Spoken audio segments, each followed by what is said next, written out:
Thank you. And it's very energizing to be here today and very exciting to get to follow all the morning speakers.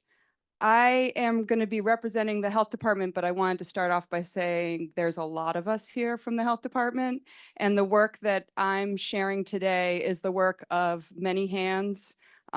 We are a big team in a big city, uh, according to Jonathan, dealing with some pretty big rats. So thank you to my team for helping me get this presentation together and for all the work that you do. I'm going to start just by saying here in New York City, we have a big pest control program. We work out of the Department of Health, and we have many aspects to our program. We do inspection and enforcement. We respond to 311 complaints, but we also do proactive inspections. We have a big interagency coordination program where we do city agency referrals. We do technical assistance and training. And then we have a response program. We do exterminations, we do stoppage, we have some lot cleaning. Our program includes community outreach. We do a Rat Academy training program for both the community and for professionals. And we have lots of public facing training materials. We have social media and a website, print materials. We have a small but mighty research and evaluation team, and we do a lot of reporting and analysis for the city. Most of my presentation today is going to be focused on the inspection side of what we do and how we use our inspection data to better inform our programming. So back in the early 2000s, the health department started a rat indexing program under the leadership of Dr. Bobby Corrigan, who came and taught the New York City Department of Health how to do rat indexing. And the idea of rat indexing is that complaints can lead you to individual properties with rats, but the indexing approach can show you what's happening across neighborhoods. And what we would do in indexing is we go and we inspect every tax lot, every premise on a block for both the presence of rats and conditions conducive to rats, those garbage conditions, those harborage conditions. Doing this allows us to assess entire neighborhoods at a time, not just individual properties. Doing indexing is both a surveillance program where we're collecting data and information about rats in neighborhoods, and it's an intervention. Because when we identify problems on individual properties, we can identify who owns the property, and then we can mail them orders, inspection reports, summons if we need to. We can tell them, hey, this is what we found on your property, and this is what you need to do to resolve those conditions. We also can map that data. We can notify communities, community boards, other agencies of what we found, and then we can follow up in problem areas and offer training, offer resources, technical guidance. So this is the approach that I'm going to be talking about. This is one of the early maps, and Dr. Richardson was showing some of these maps too, that we used when we first started indexing in neighborhoods. You can see in this map that 311 complaints are dropped as individual points in blue here. You can see if you were just looking at the points in blue, they're pretty evenly distributed across Lower Manhattan. The red points, though, are failed inspections. And when you look at failed inspections, you can start to see clear patterns, right? That rats cluster in certain areas, and that the number of properties in certain neighborhoods that have rat activity is much higher than in other neighborhoods. And so as a municipal program, as a city agency that has limited resources, we can send our teams in to those neighborhoods that have a higher burden and direct our response, spend more time in those neighborhoods. And that's basically what we're doing. So what is a rat reservoir? Another term that Bobby coined when he was working with the health department. A rat reservoir is an area that supports relatively large populations of rats that can maintain a local presence for years. So these are areas that are known to us. You've seen us now pull up maps of this same area in Lower Manhattan. over and over and over again. What neighborhood? East Village, Lower East Side, Chinatown, one of our first rat reservoirs. And then you see Dave Davis mapped that same neighborhood, however long, 70 years ago? It was a rat reservoir back then too. So classic example of a rat reservoir. These areas can replenish rats rapidly, even after extermination campaigns. So we can use inspection data to both identify rat reservoirs in New York City. We can also use indexing data to find emerging rat reservoirs. The landscape of our city is changing all the time. So we need to use indexing as a tool to find emerging areas and then return to areas that are already known to us. It's an efficient way to use resources, and it keeps us one step ahead of the rats. Okay. The other thing about doing proactive rat indexing inspections is that we can learn something about the properties that tend to fail. We can learn, across the landscape of New York City, what properties fail more often. We know, for example, from doing rat indexing now for 15 years, that parks and vacant land tends to fail at the highest rate. They're more likely to have active rat signs. Partly that's because parks and vacant land or open land is very accessible, right? You can see the rats. You're not kind of trying to figure out, like, are there rats in the basement of this multifamily building? You can see. But we know that parks have a special vulnerability to rats, right? For all kinds of reasons. We also know that multifamily dwellings, large apartment buildings, are 3 times more likely to be rat active than single family buildings. That's the population density, right? We know more people, more rats. In addition to that, publicly owned multifamily buildings are even more likely to have rats. And so my NYCHA colleagues know that's public housing, right? More likely to have rats. More people, higher human density. Also, a lot of the public housing complexes in New York City also have open land and green space. Properties within 100 feet of a school, rail line, or restaurant all had a higher percent of rat activity, generally because of higher foot traffic, more access to food, but the presence of a business improvement district. We've also seen the presence of sometimes not just having a bid, but having some kind of a conservancy can have a protective effect because they're caring for that space. But across all property types, neighborhood poverty is highly correlated with a higher failure rate for rats in neighborhoods. And residential population density further impacts rat activity. Very similar findings, right? The themes of today are really coming out clearly. The other benefit to rat indexing is that once you've started doing inspections in an area, you can map that same area year after year after year, round after round of inspections. You can really see the changing landscape, and you can also see the very persistent spots. Again, it helps us direct our resources. All right, so last year, or might have been a year and a half ago now, the city decided to establish by law to codify this idea that some areas are more vulnerable to rats than others. And we call those areas rat mitigation zones.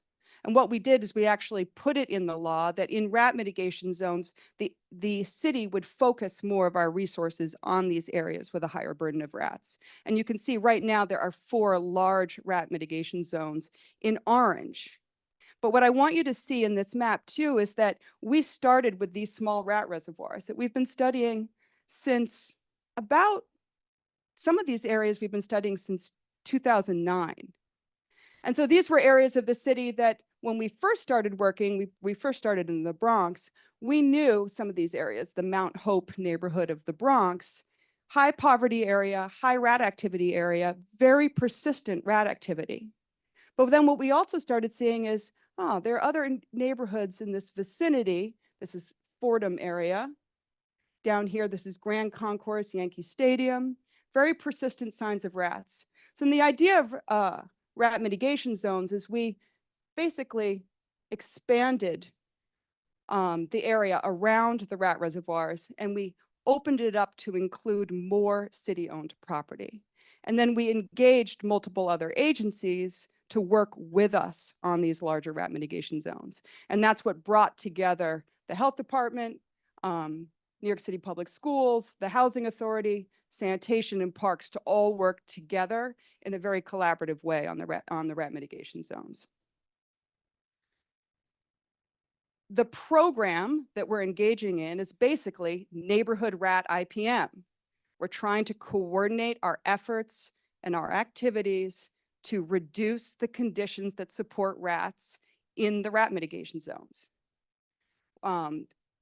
The health department is monitoring the neighborhoods. We do routine surveys of city property, and we do proactive rat indexing inspections across each mitigation zone.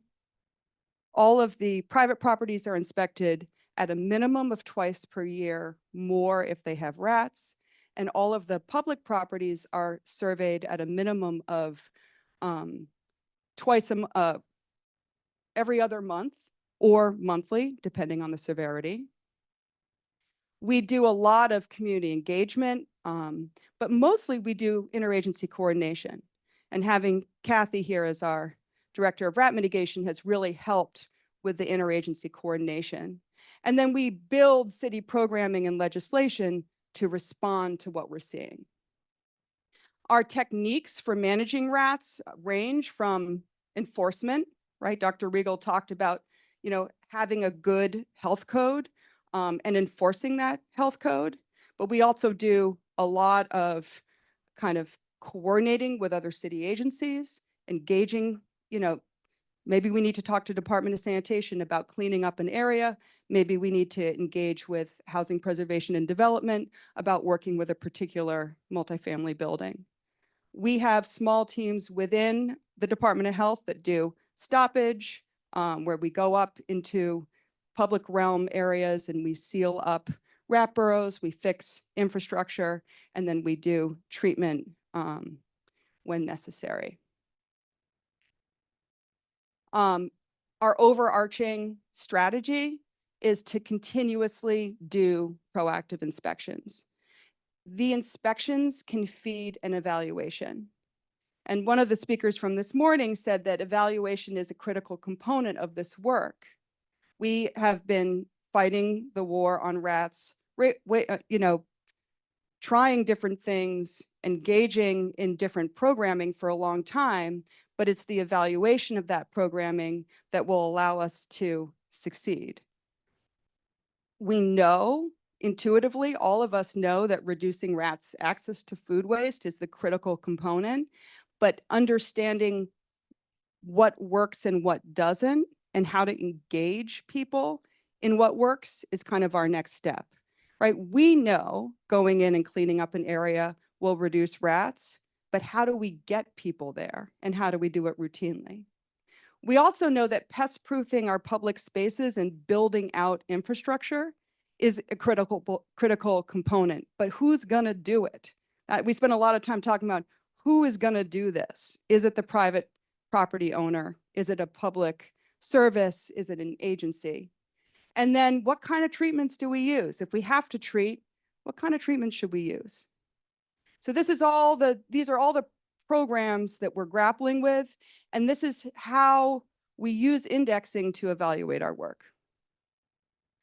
Okay, so we have some key performance indicators, and this is the data that we use to track and evaluate the work. And this is also the data that we report on to our stakeholders. And I'm going to show you a little bit about how we do the reporting and also how we interpret our data. So when you go in and you inspect an entire neighborhood, you can calculate a failure rate. So we have neighborhoods that we've been tracking, as I said, for 15 years, and we can track the number and percent of properties failing for rat activity in that neighborhood over time. And we can see, is it going up? Is it going down? We're looking at the exact same neighborhood. We can also look at garbage or harborage conditions in that neighborhood. We can look at the number and percent of private properties failing inspection, and we can also look at the number and type of public properties that are failing inspection. We also can look at public realm type properties. The tree pit, we talk a lot about tree pits in New York. The catch basin, the green street. You know, these are properties that play a role in a neighborhood, but you may not think about it as an important role, but it's very important to the New York City rat. We can also look at properties that persistently fail inspection, properties where we need to go in and do enforcement. So where are we issuing summons? Where do we have to elevate the enforcement because the property owner is non-compliant or non-responsive? Those can sometimes be what you think of the slumlord. Where are people complaining? We do look at complaints and we respond to complaints in New York City. So it's important to look at them, and they are a component of the neighborhood surveillance. We look at where does a health department exterminator need to go treat because the owner has failed to do so. That's one of our indicators. Where do we go and do stoppage, and is that stoppage working? And finally, we have our city agency surveys where we're actually looking at big city properties and mapping where are the rats in certain parks, where are they on NYCHA developments, and where are the rats in our public schools. Okay, so now I'm going to switch and start sharing data. And if, well, I guess I'll take questions at the end, but hopefully I won't be going too fast. So this first slide is just for fiscal 2024. So this is 12 months of data this last fiscal year. And really, there's two things I want you to take away from this slide. First is we did almost 150,000 inspections last year. We are a big program. You know, this is big data, and we're learning a lot when we're doing it. The second thing I want you to see, the rat mitigation zones have a high concentration of our work. So if we did 150,000 inspections, 83,000 of them were in the rat mitigation zones. This is an illustration of how much we concentrate our efforts in these high burden areas. We're being very deliberate when we do this. A lot of the work that we do for city agency properties, referrals to city agencies, and then also stoppage work, which is only done by our agency in the public realm, you can see it's highly concentrated in the rat mitigation zones. We're being deliberate. We're sending staff to where the problem is, and we're tracking our work in those areas. Okay. So I'm going to spend a minute on this slide too. This slide shows the number of inspections that we've done by fiscal year from 2015 up to 2024. And there's a lot going on in this slide. So first, you can see that back in 2015, we were doing about 97,000 inspections a year. We thought that was a lot. It is a lot. 97,000 inspections a year is a lot. The failure rate was around 11%. This is citywide, not just the rat mitigation zones. So 11% of 97,000 inspections failed for rat activity in 2015.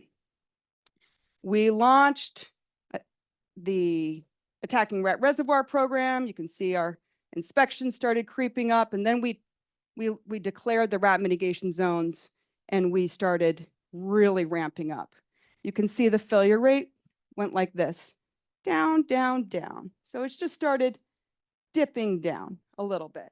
Started to make some progress. Here's 2019. We were feeling pretty good. Record numbers of inspections and a relatively low failure rate. Still kind of hovering 11, 12%. Pandemic, we were all redeployed to work on COVID. Unlike New Orleans, New York City did not continue our pest control work for most of the pandemic. We did 54,000 inspections, but this was only really triaging the worst of the worst problems, right? Failure rate shoots up. And now look where we are. We're in 2024, failure rate, percent of properties failing inspections at 24%. So what you can see here is a lot. One, we're doing a lot of inspections, but two, we've had nearly double the number of properties failing inspections post-pandemic as compared to pre-pandemic. And we're doing a lot of the same work, but we're still seeing massive increases in rats. There was definitely something that happened here, right, when all pest control across the city kind of stopped. And not all pest control. We had a limited number of people still working. But once we got up here, we've had a really hard time bringing the failure rates back down again. Coming out of the pandemic, we have limited resources. We don't have the resources we did pre-COVID. So we got to use those limited resources for evidence-based interventions. We shouldn't waste time on things that don't work. We have to spend time on things that do. We should also really think about the spaces where people congregate. And who was it who said it earlier? Because I was really singing, you were singing to my choir, you're preaching to my choir. We have to think about the places that people are. If we know multifamily buildings, the people where places live are vulnerable, let's spend time and resources on multifamily buildings. Let's hold those property owners to a higher level of accountability. People live there, you're collecting rent. Those properties should be rat-free. People shouldn't have to live where rats are. We got to keep going back to neighborhoods where we know there are rats, and we need to keep our eye on complaint data so we can rapidly detect emerging areas, new areas that might have rats. The city is a changing landscape. People are getting sick of the high rents in Manhattan. They're moving to Queens. Oh, now Queens, very high population density. Hey, we're picking up rats in Queens now too. And then what Kathy's helping us do very deliberately is let's engage the public. Let's get the public to both understand what we're doing and to do it with us and to be our partner and not just think of their role as being calling a complaint. Everyone has a role in rat control. We're sharing our data so they can learn alongside us and be our partners in the response. And I think I got it. Okay. All right. Thank you for listening, everybody.